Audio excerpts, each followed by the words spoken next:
Hi friends, ఈరోజు మనం పానకం చేసుకుంటున్నాం. అందుకు మనకి బెల్లం, మిరియాల పొడి, ఇలాచి పొడి, ఇంకా బెల్లం.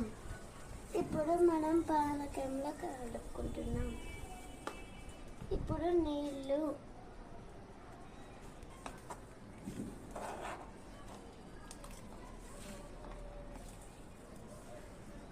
ఇవన్నీ వేసుకొని కలుపుకొని మనం పానకం రెడీ అయిపోతుంది. అయిపోయిందండి, ఇవన్నీ వేసేసా. ఇప్పుడు కలుపుకోవాలి.